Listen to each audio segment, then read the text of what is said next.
It baffles me, man. Like I feel like every time a league, makes a right step, they go, watch this, and backflips into a pool that is filled with nothing but concrete and gators at the bottom. I am like, what are you doing? Because the NFL will do something right and then go, oh, by the way, everything's roughing a passer, including when the quarterback doesn't throw the football. And you're like, he is not a passer if he did not pass. So that's one thing. And then the NBA will do something like this. And then baseball will be like, hey, we're doing good, guys. Look, Rangers, Diamondbacks, great game. Rob Manfred is still the commissioner, by the way. And we're like, why? Go away. We don't want you here. Or hockey. How many times have we texted in the group chat? Oh my God, hockey commercials. Right? Hockey commercial. Like we're going feral over the fact they're actually advertising now after how many years?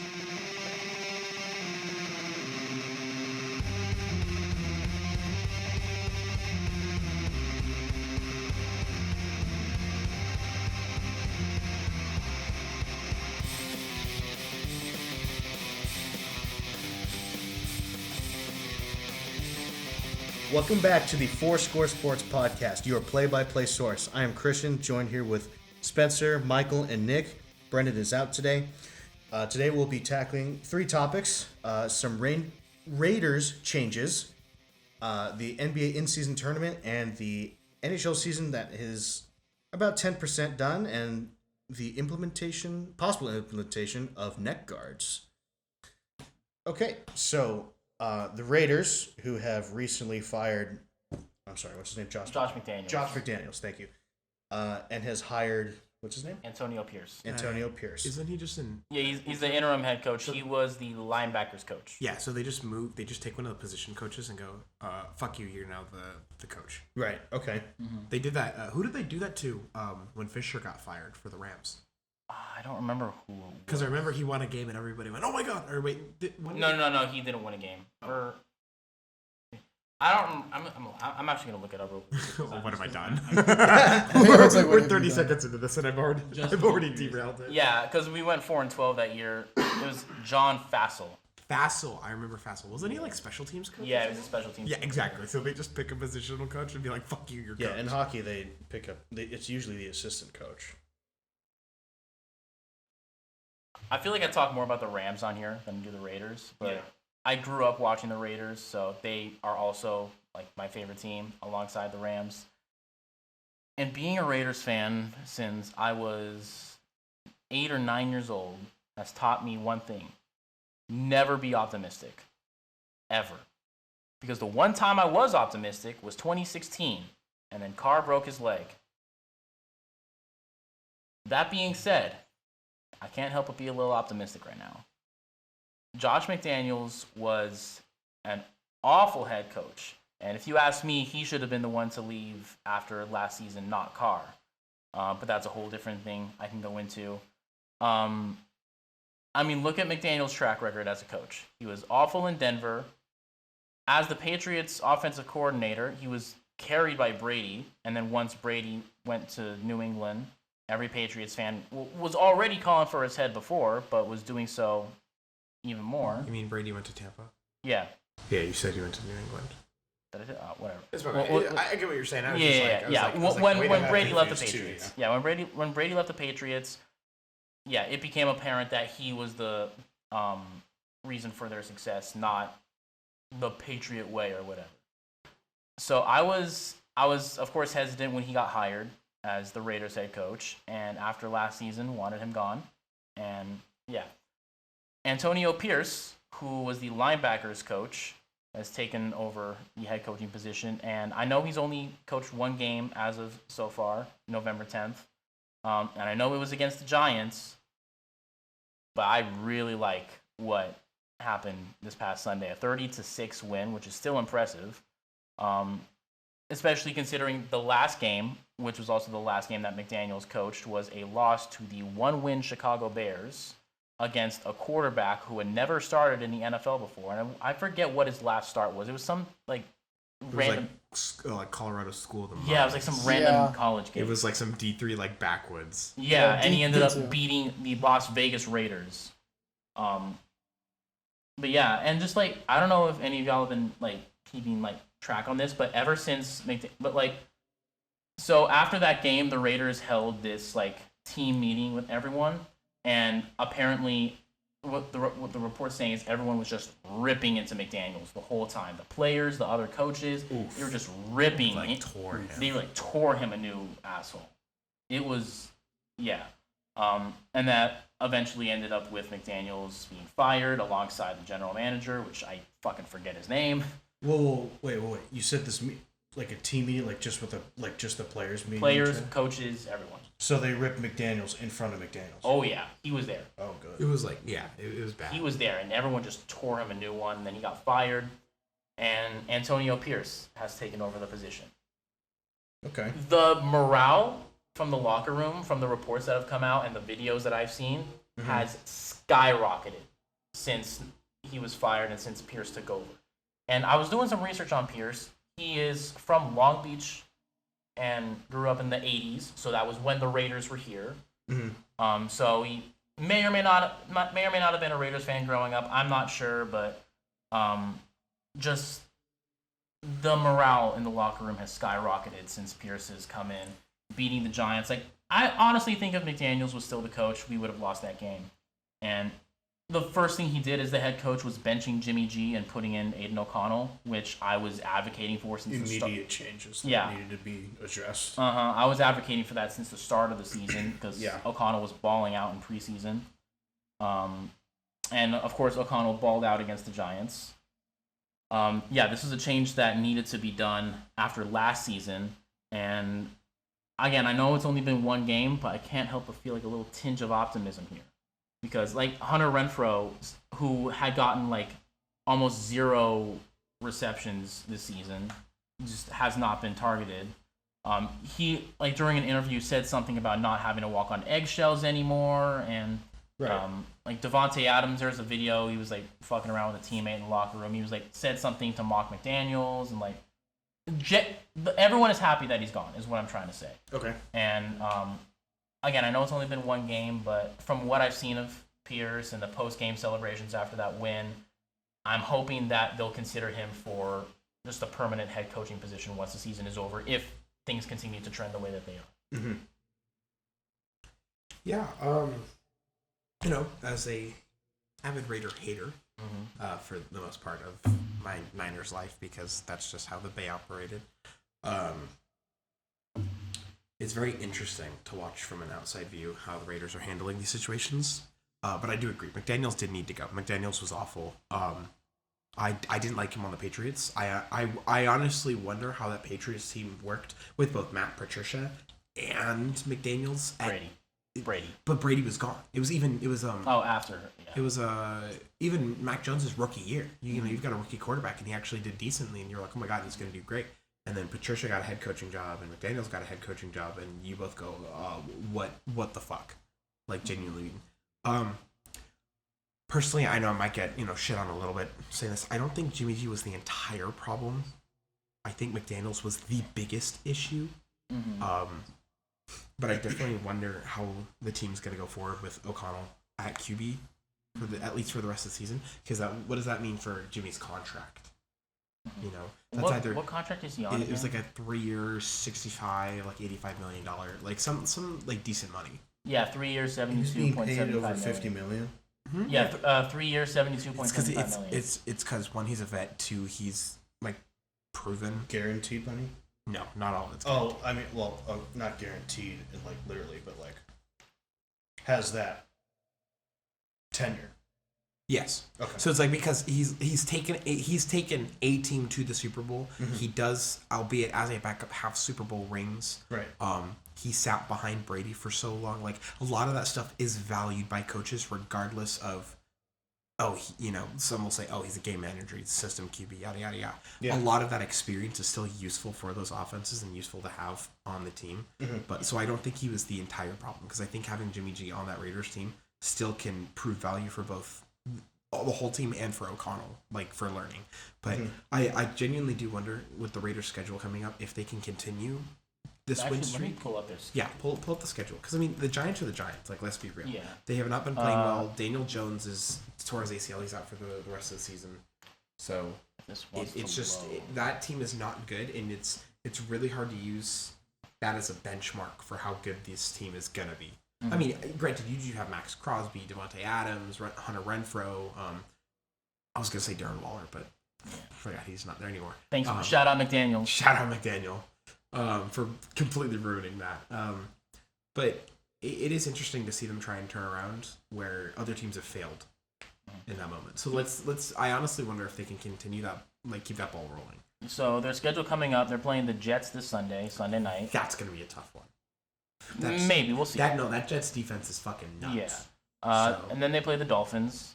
Which, they're gonna lose that one. I'm sorry, but I think they're gonna lose that one. Although it might be worth noting that the Dolphins have yet to be a winning team. So I don't know. I mean, we'll see what happens. But the Raiders are a winning team. Yeah, true. Then it's the Chiefs. They're getting shit on. I'm sorry. Then the Vikings, which I will actually be at this game. That'll be cool. I don't know how that is. I don't know where I'm at with this Vikings team, honestly. I don't think Dobbs is bad, and when Jefferson comes back, I think that like opens up the offense a little more. But like, he's no Kirk Cousins, so it's kind of hard to really gauge where this team is gonna go because of that. Then they play the Chargers, which that could go either way. I mean, the last game with McDaniels, they almost won. Also, I want to say, fuck the Chargers defense for dropping 26 points in fantasy. I lost by 1 point because you fuckers. Then it's the Chiefs again. Then Indianapolis. That's winnable. And then the last game to end the season is Denver, who they already beat. Also winnable. Mm-hmm. Yeah, so I see like 2 or 3 games they could really win there, but like, only time will tell. We'll see what happens. Yeah. Yeah, honestly, good for them trying to flip it around because McDaniels was not it, and I genuinely do not think he's going to get another head coach. I hope he doesn't get another head coaching job. He shouldn't get another coordinator position either.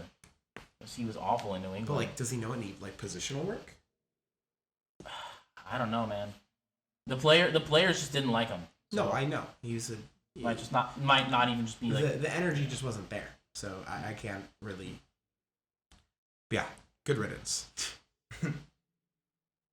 Nick, did you have anything to add about the Raiders situation, or? Yeah, I mean, I just think the game that we got to see, the first game, it was a great way to just kind of like ease into this new offense and to like transition because it's a really not great opponent.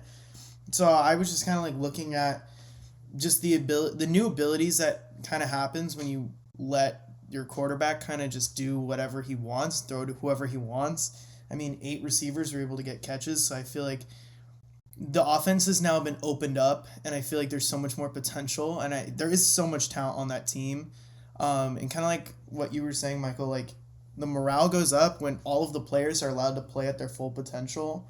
So I think like just like watching them now have fun out there. Aiden O'Connell, who should be starting, is getting his chance to start and to thrive in that offense. But I will say it was against the Giants, so take that with as much grain of salt as you can because they're just not a great team who's having literally Danny DeVito's little brother starting at quarterback. So you kind of have to take it with a grain of salt. I'm excited to see what comes of it. It was a great way to ease into a new system to kind of like get a little test trial out. And yeah, I think there's so much potential for this offense. And even the defense, I saw Max Crosby had a really good game, which is good to see. So, I mean, I like to see teams with, firing, out with the old and with the new. And whenever you can get off on the right foot with your team, have some good morale. I mean, a team with good morale is unstoppable. I think we all know that. So, I mean, it's looking good, a good direction. And I hope if the rest of the season goes well, I hope they hire him full term. Because if he can win and keep a good locker room, shoot, he might be the answer to their problems. Yeah, that's why I wanted them to keep Rich Bisaccia after they fired Gruden. Like, Bisaccia was the same. All the players loved him. And, like, we lost that game against Cincinnati off of Greg Olson's stupid-ass play call on 4th and goal. On 4th and goal in a playoff game, you would think you would have every receiver in the end zone. But no, just have one. and have them triple cover. I don't know.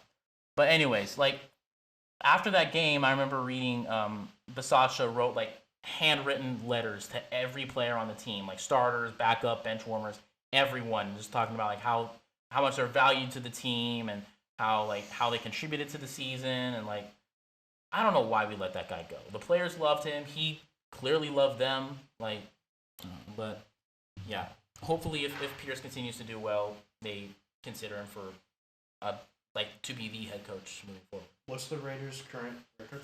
Not good. They're 4-5 right now. So it's not. Assume he wins every single game. Obviously not playoffs. I don't think so. I don't think it's mathematically possible. What about next year? Well, no. They're still in contention. Yeah, well, they're 4-5. So assuming they win out the season, they would finish 12-5. Nobody has been mathematically eliminated this far into the season. Oh, okay. Yeah, no. It's once you start getting into the week 10, week 11 scenarios where teams really start getting eliminated, simply because double-digit wins can already be appearing. Yeah, no. If they were to win out now, they would finish 12-5. That they would make the playoffs. Yes, and if in their division. Yeah. Who's in their division again? Chiefs, Chargers, and Broncos. So they probably wouldn't win the division. It's Kansas City, but. What did you want to say, Nick? Chargers and Broncos. Yeah. Nothing. Okay. I thought you were like trying to signal. No, my AirPod died, so I was just like really worried. I was like, oh my gosh, like things are about to go crazy. It's like it's about to go over the speaker. I was like, this is about to ruin the recording. I was like freaking out, and then I put in the other one, so I think we're good. Okay, now. we're chilling, man. Okay. So what if they do make the playoffs? Then what? Obviously. Oh yeah. I mean, that's completely warranted to keep him after. But also, like knowing the Raiders team, they probably fired him. They made the playoffs with Rich Bisaccia after he took over as interim head coach and let him go. Who was their coach in 2016? 2016 was Jack Del Rio. Where the fuck is Del Rio then? He's the defensive coordinator in Washington. Oh. He's been there for like years. The Commanders? Yeah. Like I think that's where he went right after the Raiders fired him. Well, yeah, I will definitely be keenly watching this Raiders situation play out. All right, next up, we got the NBA in-season tournament, which is currently underway. As of this recording, it is November 10th. And how far deep are we into it? Does it just started? Only a few games have been played. I think only like one single game per division or group. I know the Warriors have only played one game so far. Okay, I know we talked about this earlier before we hit record, but the courts. Oh, so bad. The courts. So bad. They're so ugly. The Thunder's court, dude. Why is it so bright? I felt like I was on acid. It's just wow. And then the Lakers are like piss yellow. It's just such a poor choice of the purple. Like you couldn't have made it purple. Like come on. Oh, but God, imagine trying to play on a purple court. You could see the ball better. I mean, I guess, but like, depending on the shade of purple you pick and how much purple you use, it just doesn't look good. Well, I mean, look at the Suns. They used a purple court, and I think that one looks better than the Lakers. Normally, or is it in this in-season tournament? Because I haven't seen theirs in the yet. in-season tournament. Oh, Yeah, okay. they have a purple court. Yeah, and I think it looks better than the Lakers. I just think that the Lakers. It's just tough because the Lakers are using literally like a piss golden color. It just doesn't really. It's just not good. It doesn't look visually appealing. It looks great on their logo, but it does not look good on. Yeah, well, because it's all in moderation. You know, you've got to think about. Oh, the Lakers logo it's a nice blend. Like I can tolerate a Lakers logo because it's a nice. You fucking spray it all over the floor. It's way more noticeable. It's like the Rams color rush jerseys are a perfect example because when the Rams use which was that one again? They're all yellow jerseys. Oh God, that's my point. It's those. because when the Rams use yellow selectively in certain parts of their jerseys, it looks fine. You make it all yellow and you have a stroke. Or the Seattle neon greens, the crossing guard fit. It's honestly the neon greens aren't even that bad. I think they're kind of nice. They got better over time, but the first version of them were dog. They were so bad. Yeah, they were pretty bad. They're like, I'm telling you, it wasn't it. Didn't they play Seattle at like yellow versus, or was it the white jerseys versus the? That was a good game, but they played the Niners and all yellows, and the Niners. I thought you were talking about the Rams. And the Niners were playing in all black with like red numbers. It was a great game. Like I loved that game, despite like the Niners losing. Like the fact that Brian Hoyer looked like a good quarterback was nuts. But besides the point, I'm getting off tangent here. I mean, no. I also really quickly want to say when I went to the Rams Chiefs game when there was that high scoring shootout. That was all. The Rams were wearing those highlighter yellow jerseys, and I just remember thinking to myself, damn, like the Chiefs are wearing white jerseys against like mustard neon highlighter yellow. I was like, this is just such an eyesore. They're trying to blind the other team. He rakes no wonder why they couldn't defend.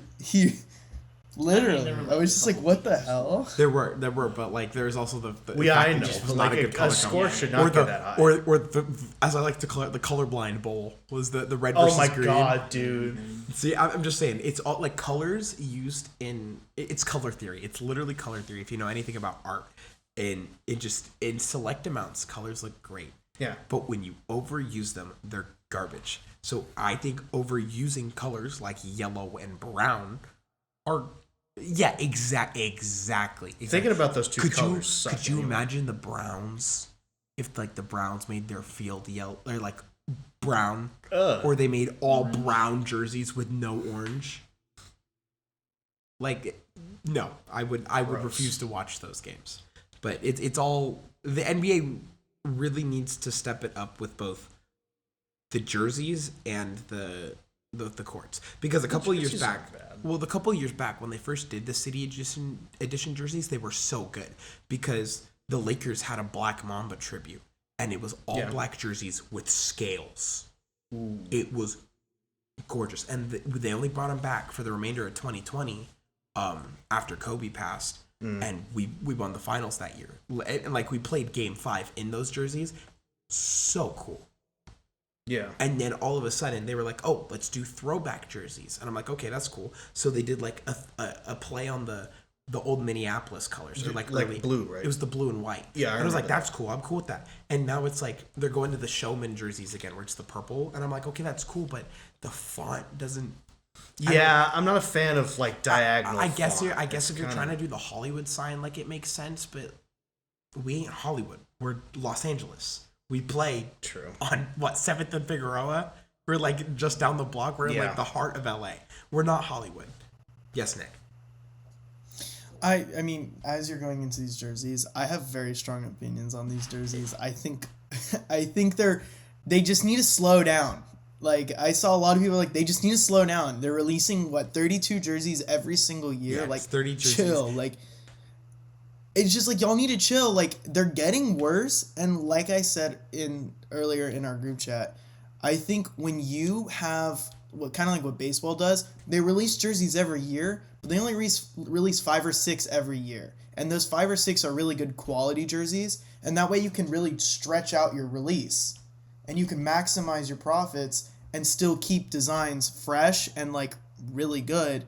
Granted, yeah, there's gonna be jerseys that aren't great. I mean, everyone's got their own opinions, but what are they doing now? Like some of these jerseys are so bad. No, some of them are really. It's a whole rant. Hold on, who was? There was one I saw that just made me want to gouge my eyes out. Brooklyn's is bad. Every year Brooklyn puts out a jersey, it looks like a child just threw chalk at a wall. Just the doodling. I'm like, dude, stop it. Brooklyn has so much more heritage than fucking graffiti, and then you pick the worst graffiti artists. Like it's not good. Like stop it, please. What is this? That's my point. Wait. Hold on. It's this, right? Yes, it's a white screen. Yes, that's it. What is that? That looks like a 6-year-old designed it. Dude, what is this? Yeah, those are pretty bad. Also, if you want another really like disgusting jersey, look up the new Washington Wizards City Connect. Those are pretty bad. That was last year. I mean, I'm sure there's a lot of. That was look up. There's a lot of good. Look up the Wizards. Look up the Wizards City Connect. The Wizards one's not even that bad. It's just a bad color choice. That's my point. It's just bad color choice, and the font is really just weird. Dog, it's just just doesn't give. You want to talk about font? I think Atlanta's is in Times New Roman. No, not the pink one. The pink one's clean. No, it's like black with like a orange. weird. There's like a red stripe across the. Or Chicago's. Or Miami's. What the fuck is Miami's? Look up the Miami jersey. Wait, is this Washington's one? No, that was 2022. We're in 20. I didn't see that. But I'm sorry. You said Miami. yeah, look at Miami Heat. It's like the culture. It's a black jersey. You ditched all the culture when you stopped doing the Miami Vice colors. Bring back the teal and the pink. The Miami Vice got a little old. Okay, yeah, but like that's what they're known. But that's what they're known for. Like, This one isn't as bad. I mean, if you're gonna stop the Miami Vice, don't put out a jersey. We don't need another black one that's like for the culture. What culture, Miami? What culture? Plastic surgery? Or are you gonna rip off of the Cubans across the 305? Like, come on, dude. There's no culture in those jerseys. Like, if you're gonna tap in, bro. Like, play into the heritage. Like, don't just say culture and then make it a black jersey. Yeah, most of these like aren't even about their cities. Like, I mean, most of them probably have city ties, but like if you're not from the city, you have zero clue what half of these jerseys really mean. Like, it's just like I couldn't tell you why Milwaukee's jersey looks like a fucking boomerang is stretched across their jersey. Like, it just looks really strange. I don't get it. Yeah, no. And then what was it? Denver Nuggets, I think it was, also had a pretty whack jersey. Yeah, it's literally just like a zip code. It's so plastered zip over code. there. Yes, it was their zip code. It says 5280. Oh no, it's the mile high. It's talking about being up a mile. Oh. Okay, But it's like makes more it's just in sense. block So letters. stupid. And then there's also their jersey number on the front, and then it has the mountains, and then it has the elevation on it. And it's just like a bunch of numbers on the front of the thing, and it looks like I'm reading like code. I'm just like, all right. Bros learning binary watching basketball. Bro, I'm like, how am I supposed to tell who's who, bro? They all got fucking 5280 on the front of their jerseys with their player number. Like, stop it. So speaking of the courts and the jerseys, the reason they're doing this, especially now, I believe is because of the in-season tournament. Now, can you elaborate on the in-season tournament? Because I, as somebody who's been watching basketball the last couple of years, has no fucking clue what's going on. Isn't it like is like the excuse like load management? I don't even know what that means. So load management basically boils down to like, I'm tired, I need a break. What? Yeah. Basketball players. Yes. That was the softest shit I've ever heard. It's really like, it doesn't make much sense to me because like, yes, basketball is physical. Like, basketball does get physical. Yeah, you've got to fight, 7 foot tall, 300-pound men in the paint. Like, that's hard, True. But literally, I have never heard of any other sport. Soccer doesn't do load management. No level of football does load management. Hockey doesn't do load management. Nope. I don't even think college basketball. But that's different. You're getting, 80-mile-an-hour pucks thrown at your face every night. And you're holding at least like 50, 60 pounds worth of equipment on you. Yeah. So that makes sense, taking a night off, let the backup get some rounds and get him playing experience. But like, I don't understand. So we make jokes about Anthony Davis being Data Davis, or alternate always days, damaged, or alternate days where he goes for 30 points one day and no points the next. Yeah. So we always think about, or like him being injured. I bring it up again. We did this at the beginning when we started recording. Was he's missed less time than Kawhi Leonard? Because I know it's a true fact. Like, because Kawhi, yes, had some hefty injuries in that time, but it's also a lot of it is the load management, and he's like the worst about load management. Well, okay, so what? How does this tournament help? Isn't that just adding more games to what you don't want to play? I mean, no, it's still 82 games. The season is still 82 games. So a portion of the season is this tournament. Do these count for your record? Yes, they count for your record. So what's the point? What is the point? What is the point? If it counts towards your record and there are no games added or lost, what does this do either for going, look at the courts, and then it's garbage? What? Well, I mean, it gives for the a league cash more money. reward. Like, honestly, at the end of the day, it's a cash grab. But how? And it's like a way. It's also a way for them to catch your attention, to like stand out from football and hockey, who are also playing at this time. Like, they're like, oh, look at us. We have this fun little tournament for a trophy that's in the middle of our season, while y'all are too busy watching football and hockey. Like, please come back to the sport, because their viewership's down, their money, their earnings are down. Like, they're really just trying to get you back into the sport and trying to get you back in. it's also going to take way too long. Like, realistically, this tournament is going to last, like, 2 months. What? Yeah, because It's of the so stretch annoying. of games in the. Oh my God. So to put it into perspective, They only play, like, 2 days a week. They only play games for this, like, on, like, Mondays and Fridays. So to put And those are the days. to put this into perspective, to put it in perspective, night 1, the first round of the NFL draft, okay, is 1 day. So rounds 2 through like 4 are 1 day, and rounds 5 through 7 are 1 day, and round 1 gets its own day. The first day of the NFL draft for round 1 averaged more viewers than any of the games of an NBA Finals in the last 5 years. Really? Yes. A draft? Yes. The first That's day, nuts. probably averaged about what, Well, it's 20, football. 20 million viewers for watching kids get selected. Not a game. It was them getting, you're stuck to this team for 4 years now. Okay, well, I see the problem, but like, how much of it is it's football? But even like no other sport in America compares, because Monday night it was the Cowboys Niners game was like the most broadcast Sunday night football game in like 5 years. It averaged like 35 million viewers. It's pretty good. And like no other sport comes close, yeah. But when it's the NBA Finals in the middle of like May or June, When football's not happening. no other sport except maybe early baseball that nobody watches. And the Cup Finals are happening. Stanley Cup Finals. No, are no, happening. no. Basketball is like either right before or right after. Yeah, but like that also interferes a little Yeah, bit. yes. But you also have to consider like some of the teams like the Lakers also share, with like if the Kings and the Lakers happen to both make playoffs at the same time, Yeah. it's fucking nightmare fuel. Oh God, I can't. Especially- oh my God, the ice quality. Fuck, don't even bring that up to me. So, but it's also if the Lakers, Clippers, and Kings all make playoffs, then that's worse. That's what caused issues last season. Was all 3 of them having games in a week. I remember just like when the Clippers had a game one afternoon, the Kings had a game the same evening, and then we lost to the Predators because everyone kept falling over each other. I was like, dude, can we like not have the Clippers here anymore at least? I can handle the Lakers still being here, but not the. Thank God the Clippers are leaving for that. But They're in their new thing, right? No, that's next year. Oh my God. I know it's annoying, but it Should've been here all comes back to that. I don't understand how it's a cash grab if it's not working. If you're not changing anything about the season besides the label of it all, what is the point? Because it's not doing anything for them.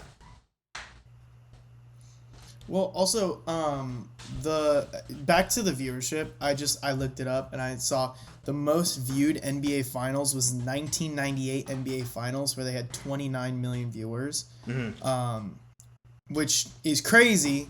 Actually, sorry, that's not the most viewed. The most viewed was, actually, sorry, yes, it was, but it was 35.9 million viewers. That's not bad. That was also MJ. But besides, True. yeah, that's true. That was the Bulls and Jazz. But besides the point, the freaking them swapping it out is so annoying, especially when they now have another court to put on.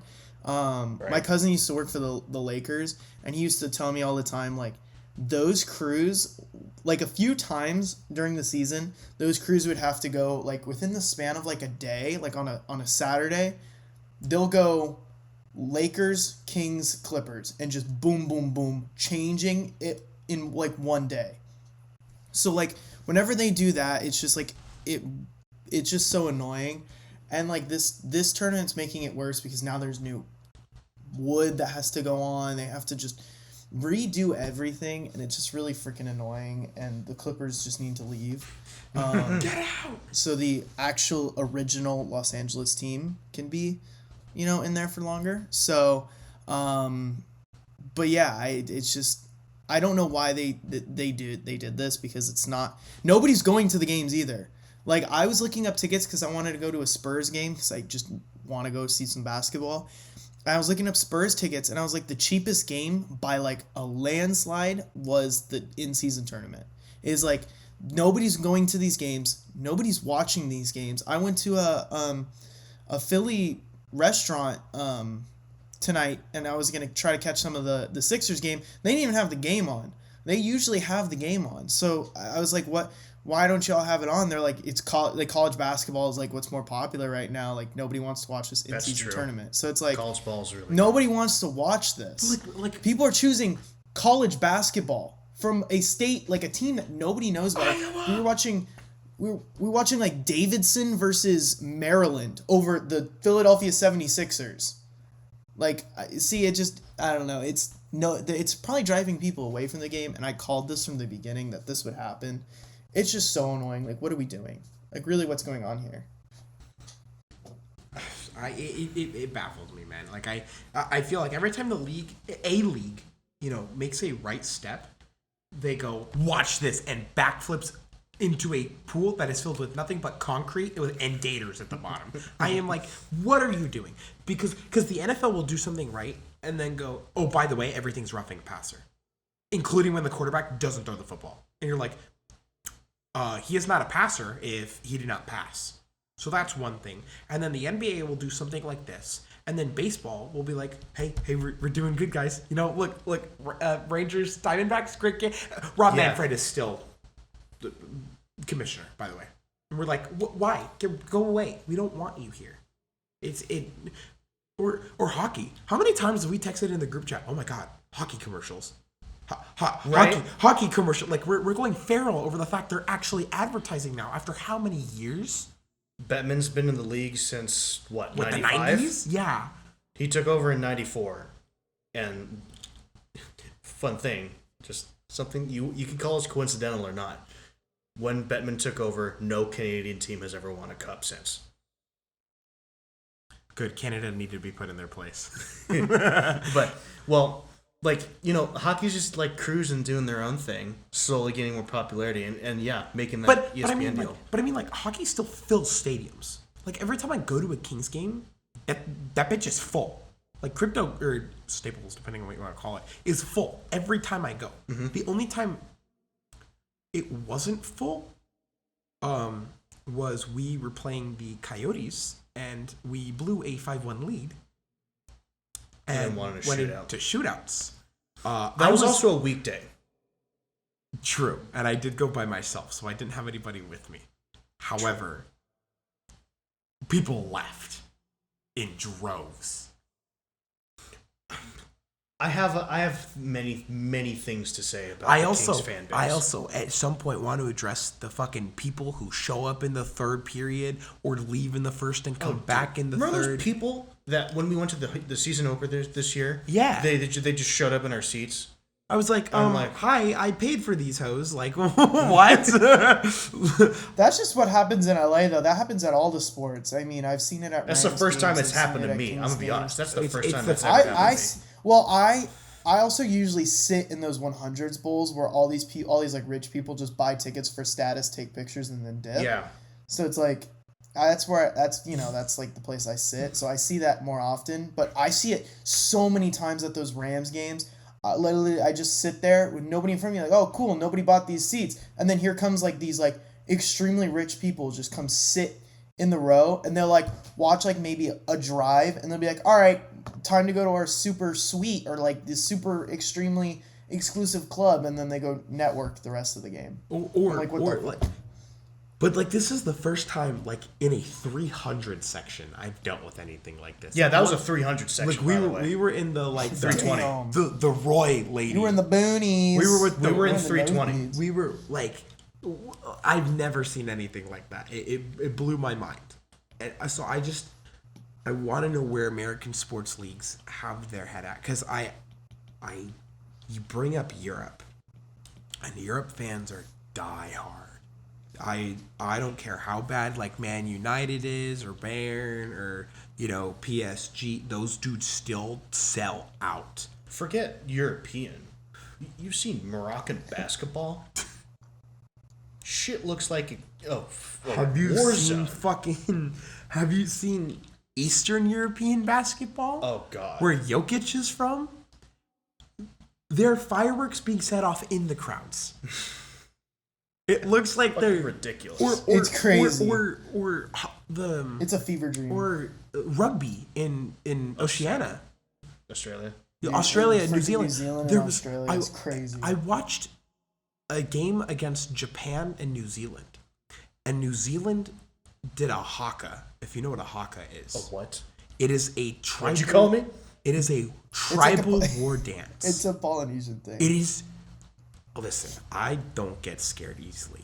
But a group of 6'5" and taller Polynesian men... Oh, dear. Taking a deep spot, slapping and screaming at you in their native language is the most, I will show you afterwards, is the most terrifying thing on the planet. I've seen one in person once and was terrified. They don't even go into combat anymore, and I was terrified. And then after the game, hold on, we'll get to that, Nick. After the game against Japan, they exchanged traditional weapons.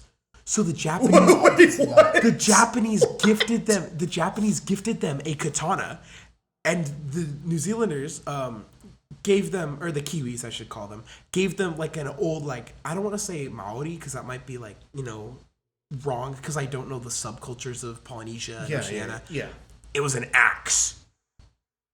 It was like I was like they were like, here you go, good game. I was like, could you imagine us doing that with like? So imagine here's an M4. No, bro. I was gonna say here's an AR-15. Here's a Glock 22. No. It would have to be traditional. So imagine going to like Scotland and they're like, here's a claymore, and we're like, here's an M1 carbine, you know, or a Garand, here's a musket, or like a Garand. You're like, listen to this, and the Scottish, you're like, oh, that's good, you know, like, could you imagine, like sports? Watch me 360 this claymore. Like sports around the world just know how to do it. Here's a Honda Civic and some Chief Keef. That's what the Bears should be handing out. Or No, a scat pack.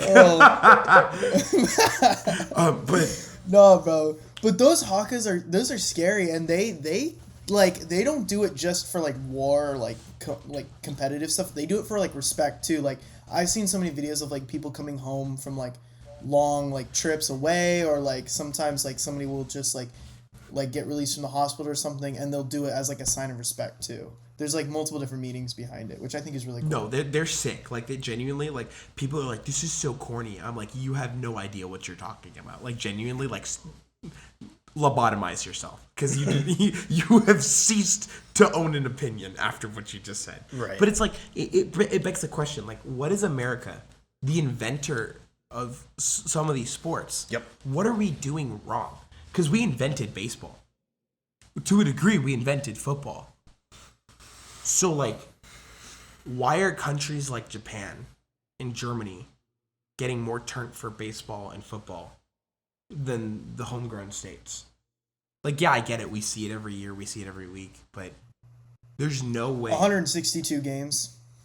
That's what it boils down to. Baseball, yeah. It's so like drowned out though. Baseball, yeah. Because like in Europe, they only have a few games every so often. Like they're not playing every day like we are here. And the World Baseball Classic also goes crazy. Oh yeah.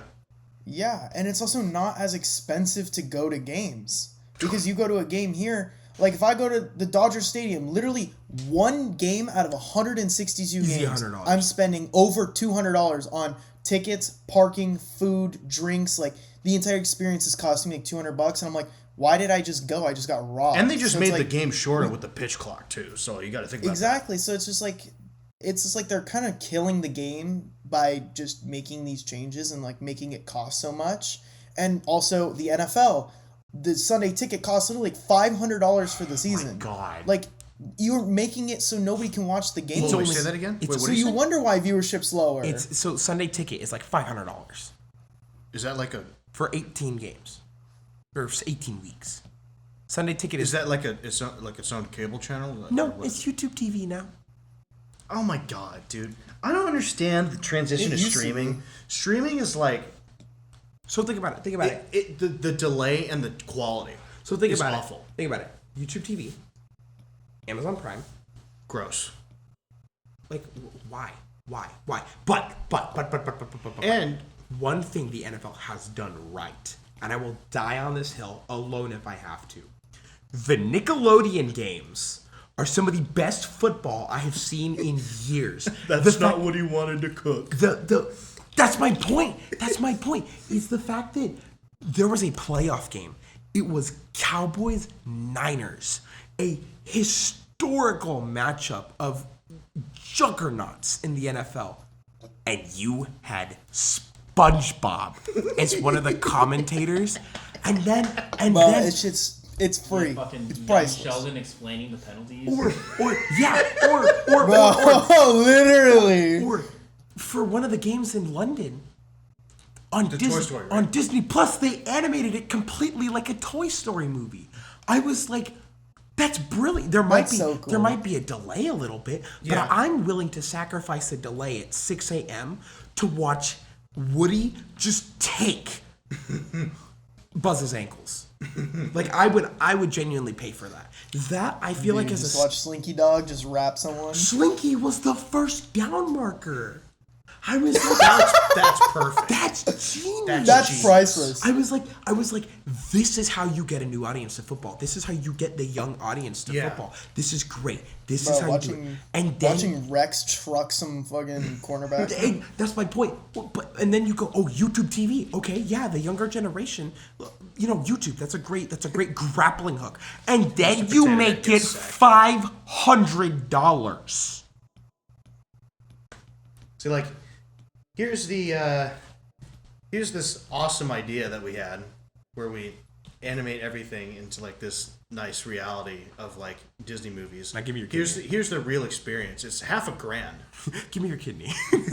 Like what? Like I'm sorry, that is so dumb. For and then one Amazon, single season, and then, for 18 games. yeah, it's not even that. For 18 Because you weeks. don't How even get- passionate do you have to be for that? Listen, I'm lucky enough that my family has Amazon Prime to watch Thursday Night Football. Same. And I don't even do it because Thursday Night Football has been some of the worst scheduled games I've seen for at least 3 years. At least 3 years. What was the last one? The last, I don't remember. I didn't Bears, watch. Panthers. The Bears just did Bears it. and who? Panthers. Two worst Who have teams won in the one league. game. So Both teams that don't the win. last Thursday Night Football game I enjoyed, and my bias will be showing here, is Seattle and the Niners. Because it was Brock Purdy's like third start. And we were wearing our throwback like 90s white jerseys against Seattle. And this was the game that clinched the division. See, make it meaningful. That was good. That was good Thursday Night Football. When you put divisional rivals, I think divisional rivals should be Thursday games. Because one, that gets both fan bases on a day where everybody can just focus on that. Two, division rivals always go the hardest for other division rivals. Because if you gave me games back to back to back, because if you gave me, okay, I'll do Thursday, Sunday night, Monday. Let's do that. Okay. Niners, Seahawks. Cowboys, Eagles. Right. And then Patriots, Bills. Granted, the Patriots aren't great right now, but if it was Bears, Packers too.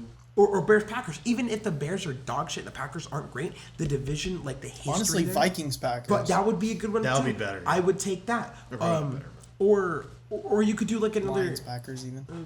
Yeah. See, so if you do divisional games, or like these teams are gonna be juggernauts, like for sure, like a Super Bowl rematch, like that's gonna go well. Do that because Thursday. Well, I mean, week People 2 was need to pretty cheat. good. People I need to mean, pick the me up in Eagles the and middle. Vikings was pretty good. no, but out of how many games to see? Okay, the week one opener, Lions Chiefs was good. I'll give it that. Then you had Eagles Vikings, which I think was a good game. That was a very high scoring. And then what happened after that? 49ers Giants. A slaughterfest. It might have started slow, Yeah, it but wasn't there very was fair. there was no way in anybody's right mind. And then it got better. was Then they went Lions Packers. which was good. So that goes back to my division. That was a good game. And then what was after? Was that the Panthers? Bears Commanders. Forgettable. Like that. 40. 40-20. I think that was only memorable because that was like the day Mike Dick, no, not Mike Dick, Dick Buckus died.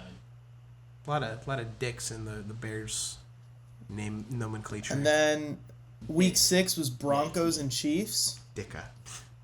But Shit, it's just so mid.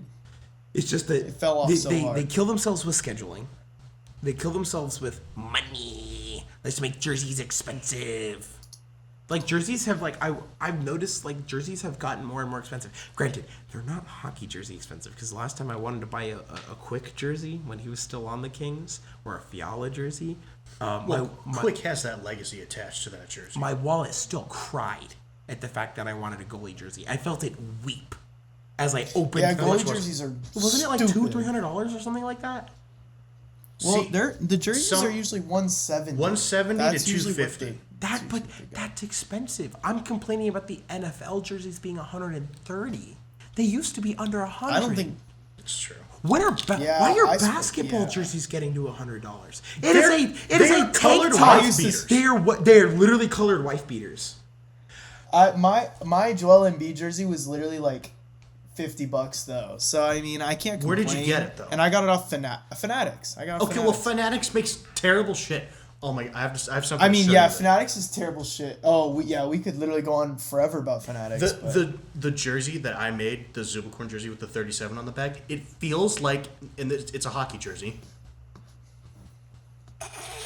It feels, like it was a hockey jersey, and the material felt like a dry fit shirt, like those athletic shirts. It's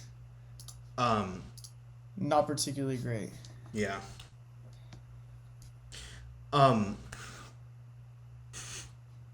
It's awful. Okay, well, I mean, I also got my DeAndre Ayton jersey like when I was in Phoenix from their team store, and that shit cost me like $140. Like that was brutal, but that's like a game jersey. Like you could put that on and rock, play a game with that. Oh, yeah. Yeah. I think honestly, basketball jerseys are the easiest just to put on and like go out throughout your day. I literally can wear that. That thing fits so well. And I'd just a even TikTok. argue baseball jerseys are a good one too, but I don't understand why they're getting so expensive. Like I don't know what these leagues are doing. But speaking of leagues that don't know what they're doing in the R&D department, do we want to segue into the NHL season? Oh boy! Oh boy! Oh, Here it comes. here we go. Here it comes. You wear my Flyers hoodie right now. Let's go. Almost brought my Kings jersey with me. But yeah, the NHL season is about, I want to say 10, 15% done. And Oh Lord! Oh, man. Here we go. Here we go. I got a feeling, baby. Let's open a discussion. it's time to start a dialogue. Oh, the Oilers were never cup contenders. Ever. Can we start a different dialogue really quick? Dialogue clash, ahead. baby. No. This has to do with the Oilers. Oh, okay, yeah. Can we start a dialogue? ahead. Connor McDavid, 10 points. Quentin Byfield, 12 points. Make it make sense, baby. Make it make sense. Quentin Byfield's for league MVP. Make it I don't make know how it sense. works. I'm just calling it MVP now. right here. Byfield for Hart. He's literally the greatest. Bro, literally, what are we talking about? Freaking bust? I don't know what you want from me, bro. I love the fact that McDavid. Bro is literally playing better than the number one overall pick. Okay. Well, let's get real for a second. To be frank, Although that's fun. It's Oh, I want to get so It's real. fun to see that Byfield has more points than McDavid. So the Oilers versus the Jets, maybe like a week or two ago, McDavid had an upper body injury. People assume it's his wrists, and he cannot shoot the puck. He just can't. He can speed through defenses like usual, but he can't shoot. I've seen it. And like last night's Bro's game, got the yips. last night's game versus the Sharks, he had maybe 5 or 6 giveaways, like really. And it turned into multiple odd man rushes that gave the Sharks the win. Every odd man rush that the Sharks had, 3, all resulted in goals. One from, Darnell Nurse always making a selfish play against the boards when he had no pressure against an ECHL team. Literally. And they couldn't capitalize on their chances. They can't finish high danger chances against Mackenzie Blackwood. Mackenzie Blackwood looked like Georges Vezina last night. I was watching the end of that second period. He stood tall. He looked great. But no, yeah. The Oilers are now tied for last place in the league. 2-10-1. what? I'm sorry. It's is that- embarrassing. wait, that might be right. What? That might be wrong. Hold on. The Oilers No, are they're 2-9-1. 2-9-1. The Sharks are 2-10. Unless they lost tonight. I don't think the Oilers played tonight. Yeah, they are. Yeah, that is pretty bad. This is a team that were the Cup favorite. But guess what ruined it? Goaltending. Yeah. Campbell masterclass. Jack Campbell and Stuart Skinner disaster class tandem. They have here. Get this right. The collective save percentage that they had was around .840. Bad. Not good. The Sharks have a better collective save percentage. They dropped. They had 20 goals scored against them in 2 games. What? Remember when the Canucks? The Canucks dropped 10 on him. The Canucks dropped 10 on them. Then Yeah. Pittsburgh came in the day after, or the day after, 2 days. and dropped 10 again. The Sharks have a negative 41 point differential. That is more than double the next closest. And they which still is have a the better Whalers. they still have a better save percentage than Jack Campbell and Stuart Skinner. Stuart Skinner let in 3 goals on 18 shots last night. That is what's the math abysmal. on that? That's 15 divided by 18. That is 833. It's just not good. It's not good. It's not good. And they put Campbell on waivers, right? They made some choice. They brought up Calvin Pickard from their farm team, but they didn't use him.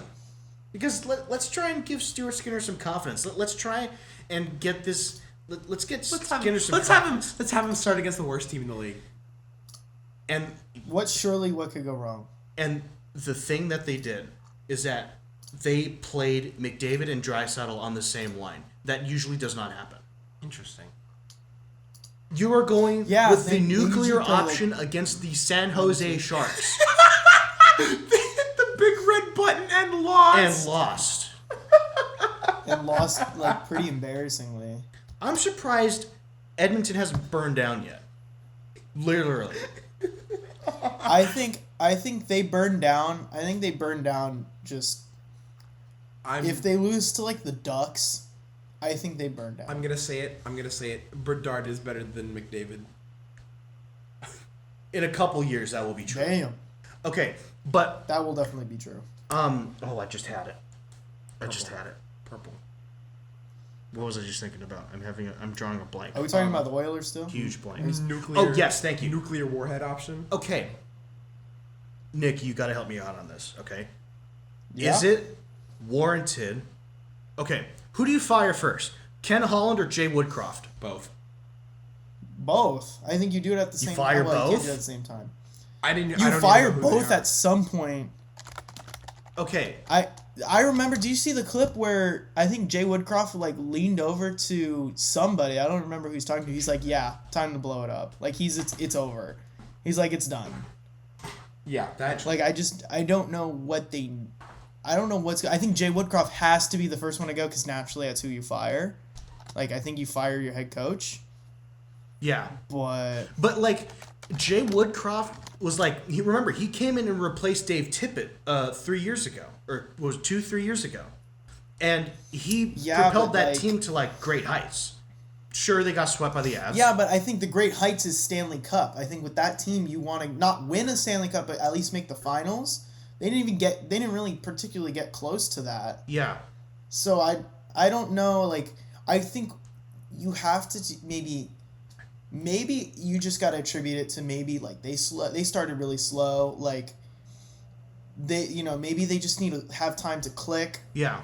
I mean, they did blow the backs out on the Flames, and I don't remember who their other win was against. Mm-hmm. The Predators. I mean, the 2 wins they have are good wins, but like, Yeah.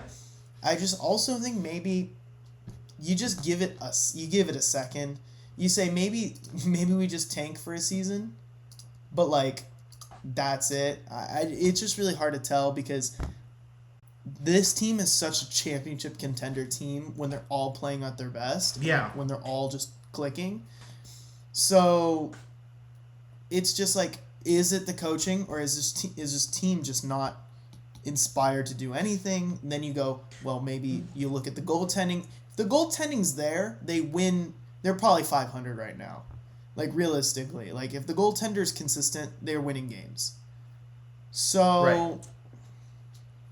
And they're trying to solve that. So if they can figure that out, I think they can win games. But I think Jay Woodcroft has to be the first person that goes, because why not? You got to think about roster construction as well. You fire your GM, it's a bit extreme. But like, this is a team that Ken Holland built. Like, you have you're running a decor of Darnell Nurse, who's overpaid as fuck, by the way. Cody Ceci, Vincent Desharnais, Evan Bouchard, who has a nice shot, but that's it. And then whoever else is that other pair. I don't even know who else it is. And they're running, instead of man-to-man, it's either zone defense. I think that's how they run it.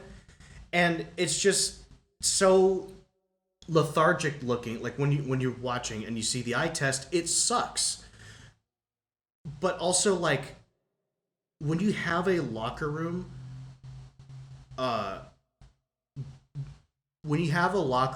being led by someone who has the personality of dried up Play-Doh, where are you going to go? Like, how far are you going to be going?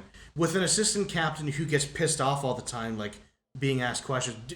Granted, Edmonton media is awful.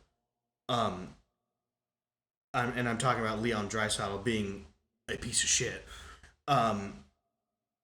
And I mean, like, this, it's bad. It's really bad, man. It's so bad. And as a Kings fan, I'm loving every single minute of it. Every single second. Everything.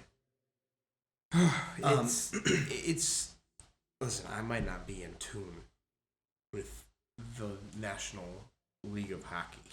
I said it backwards on purpose because it's funny. But when I do not like somebody or a team simply because of what they've done to my team, it is very sweet taste. It's very nice. Very sweet taste. Especially when we don't have to do anything yet. We can shit down their throats later in the season. Yeah. I think we have a game coming up against them this month at some point. So, and if they're still skidding like how they are, well, guess what? We have a Pierre-Luc Dubois who's going to shove his skate down your intestines. That boy Dubois! Wow. What's our record? What are recent? Our record is 8-2-3. Or is it 9-2-3? I mean, I think it's 8-2-3.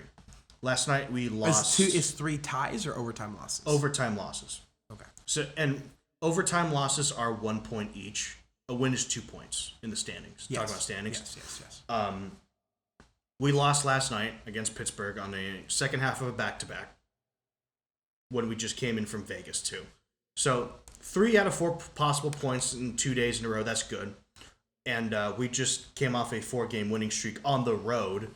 You know, we are perfect on the road, by the way. 7 wins. That's pretty good. I like where that's going. And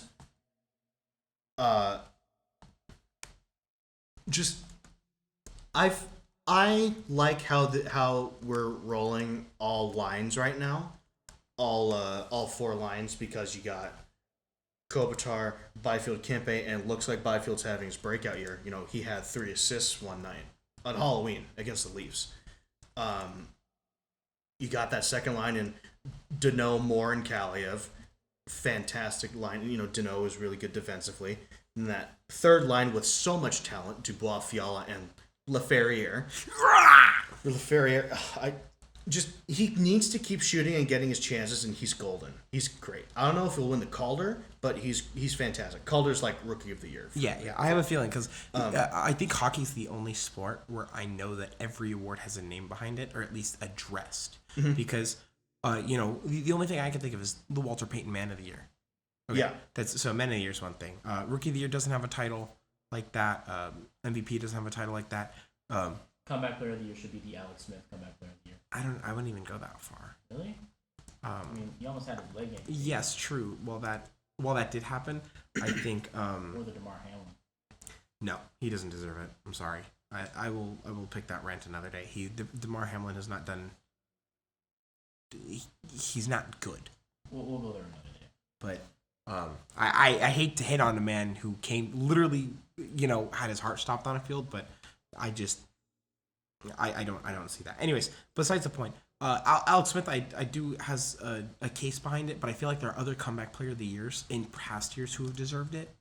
I think the Lombardi, obviously, the Lamar Hunt Trophy, and I forgot what the NFC's equivalent is. George Hallis. Hallis, okay. So the NFC, the AFC Championship trophies, the Lombardi, and then Walter Payton, and that's it. And then the NHL has a name for all of them. And I'm like, why don't we have?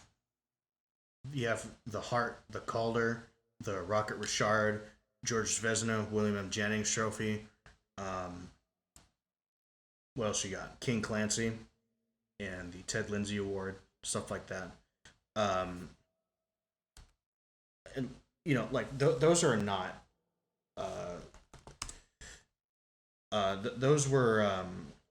Those are very highly valued things that get you in the Hall of Fame type of thing. The Selke's really good too. Does Gretzky have something like that yet, or no? A trophy named after him? Yeah. No, not really. No. Although maybe if they had, I wouldn't be opposed for them to bring something like that. But maybe they're just trying not to change the history of the game so much. But he's a huge part of the game.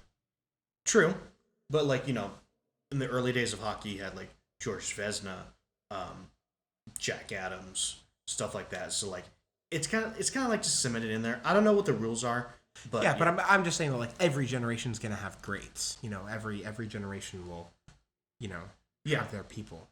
Yeah. So why not keep it rolling? Okay. Now something a little more serious. Moving on from that trophy discussion. The more and more use of the neck guards. Now, we know how this came about. If you haven't heard already, in England, in an English hockey league, there was a player named Adam Johnson who unfortunately died to a skate flying into his neck, which severed his jugular, and he died from too much blood loss. Now, what we have been seeing recently in the NHL, well, let me also bring this up, that Adam Johnson was also an NHL player. He played for the Pittsburgh Penguins, and he was also within the Los Angeles Kings system, the Ontario Reign, in the AHL. But nonetheless, still an important player to both organizations, to the whole league, to the whole hockey world, of course. But now we've seen more and more use of the neck guard in the NHL. I believe the first player to use them was TJ Oshie, and I love TJ Oshie. TJ Oshie's awesome. And he said they don't feel uncomfortable. They don't, they you don't notice them even on TV. They look, if you have to really look for them, it'll look like that the player's wearing a turtleneck. That's all it is. And it's just some ring material that just goes around your neck that will stop the blade from puncturing your neck. And with the league saying you can go ahead and wear them if you want, Oshie's been wearing them. Kopitar is wearing one. I believe Fiala's wearing one as well. So it's more of from the top of the best players, the older guys. The older guys. I think Jeff Carter also is too. Jeff Carter, you said? Yeah, Jeff Carter's. Yeah, so the veterans are yeah, guys, we need to get safety first, of course. And I think it's awesome. I think this is great. If they mandate it, sure, why not? I'm not opposed to that at all. You got to remember, back in the 90s, they weren't wearing helmets. What's his name on the Blues? McTavish. He was the last guy to not wear a helmet, which was mid 90s. And then when they put on the helmets, they weren't wearing visors. like the glass visor. Yeah. Have you ever seen old football helmets? Oh, you mean the ones? Oh, the leather cap. The leather caps. Oh yeah. And then they, for a while, only had one bar as the face mask. Really? And that went into the early 90s, 2000s, where kickers were the last generation, or last group to have them. And then one dude rode it out for as long as possible. And then they did full face masks. Mm-hmm.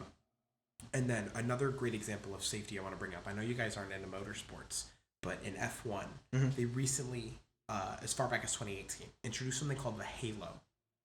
Okay. So what it is it's a crossbar that goes over the top of the car, right above the driver's head, and connects right in front of the driver.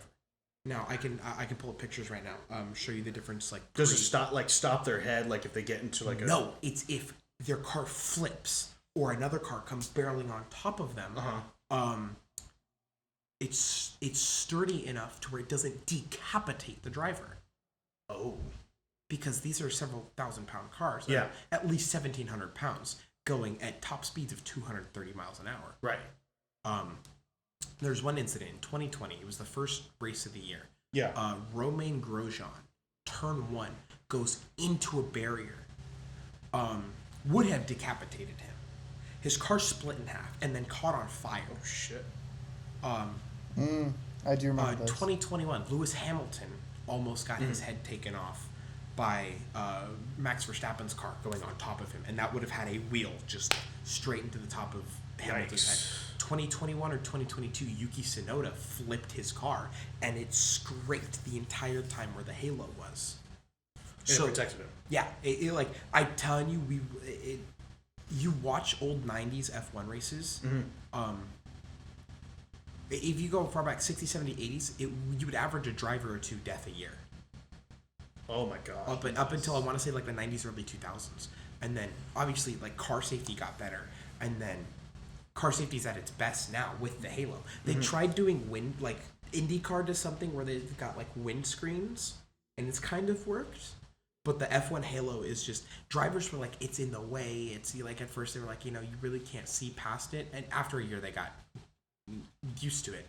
But time and time again, since its installation, has shown that the safety matters. As goofy as it might look the first time around, you get used to it and it saves lives. So, I'm all for sports introducing new technology to keep the players alive. Because I'd rather have players look goofy and still play than we're out of a league because too many guys died.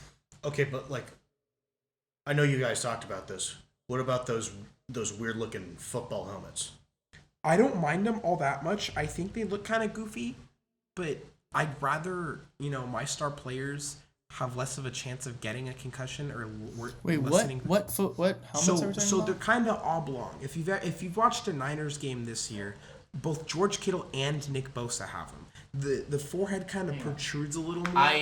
I'm doing a thing on this for my English class right now. I wrote about this in my paper. Let me actually pull my paper up. So it looks kind of oblong. They said it reduces Concussion rates. by like 50%. By half? I want to say, I might be getting that number wrong. Don't quote me on that. And that's why they've been wearing the stupid goofy skull caps on top of their helmets during practice. Yeah. Okay, so I have like my college paper up right now. Yeah. I actually This is the F1, the Halo versus no Halo difference. But in my paper I actually used You can keep scrolling to find more. I actually used I see. Yeah, I actually used Nick Bosa as an example. I said last season Nick Bosa of the San Francisco 49ers started using a new helmet which contained pads on the inside that are 3D printed to the shape of his head. And I talked about how those have been proven to help reduce the risk of like concussions and other head injuries.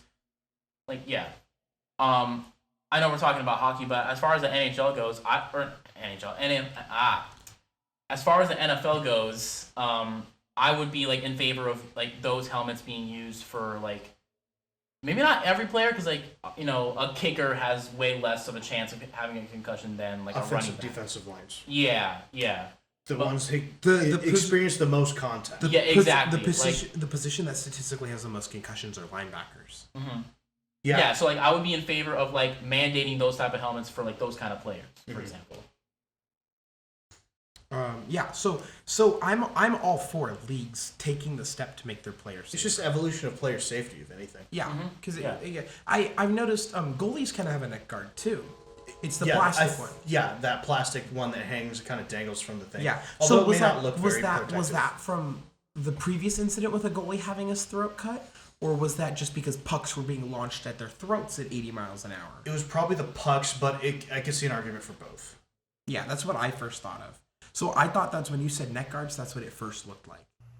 That's okay. I literally was about to say that. Like, I thought when they were gonna say neck guards, I thought they were just gonna put a plastic piece just under their jersey, just like that. Yeah, that wouldn't have really. looked good. I was watching Kopitar. Play, and I was like, he looks kind of good with it's just a little turtleneck at all. It's so non-noticeable, and like anyone who has a problem with the neck guard specifically, the way that they are now, is just a hater and does not want these players to be safe and healthy, because like at the end of the day, it's evolution of player safety, and I think every league's doing it in some regard, and just whether it becomes mandated or not, I think most players should do this, especially like we were saying, those older players that are, if anything to help them stay healthier and play longer, the better. I think it's just like hockey is already, I feel like, in terms of like the blade, it's a very safe sport. There's so much coverage of their skin. Like, they're not getting cut very often from these blades. And I just think there's only so much you could do left in hockey before like you literally turn normal players into goalies with how much pads you put on them. So, I mean, any little thing you can do, I'm personally all for the implementation of like making this mandatory. I'm all for it, because like at the end of the day, it's going to keep a lot of people more safe. And yes, this only happens this only happens in a large scale, like once every decade, once every 5-10 years, like somebody gets cut in some regard by a blade. But like when it happens, it's a very scary incident. It can really impact a lot of players. It makes the game a little bit more enticing to know that the game cares about their players enough to do this. And I know a lot of other leagues have already started making it mandatory, and it's not like it's going to impact a player's ability to play the game, because Kopitar literally has been scoring goals and putting assists up. Yeah, scored his 400th with the turtleneck. So I think I just don't get why people would disagree with it, and I think it's super necessary to keep players safe. And it also is going to give players like a little bit more peace of mind, because I feel like sometimes, as someone who has been on the ice multiple times, like that is a scary thing to think about. Like, what if I fall and I hit someone's, skate? Like, what then? Like, that's it. So it's like a very scary thing. You're surprised it doesn't happen more often. Yeah, I mean, you would think it happens more often, because it's just literally just a blade, and somebody gets hit going 20-something miles an hour, just boom, You would think a skate flies up and catches someone on the neck or the face even, like. So I think having these neck guards mandatory also gives players a little bit more comfort to go for a bigger hit, and get a little bit more into the plays. We always say hockey's a fighting sport. Like, it's a combat sport pretty much. Like, I want to see these guys get a little bit more physical. I miss the physicality of the game. I really do. And I think this could also. Yeah, I definitely think more protection makes the game more physical, because it will lead players to go, I feel safer, I'm going to kick somebody's ass. Yeah. Because I know trust me, the amount of times I see football players keep their helmets on during fights because they know the dude's going to try and swing here. Yeah. Kind of wise, It just, I don't understand Andre Johnson for punching a man with a helmet on. It was a bold move, Cotton. Didn't work out. Mm-hmm. Or you just Myles Garrett just boom with their own helmet.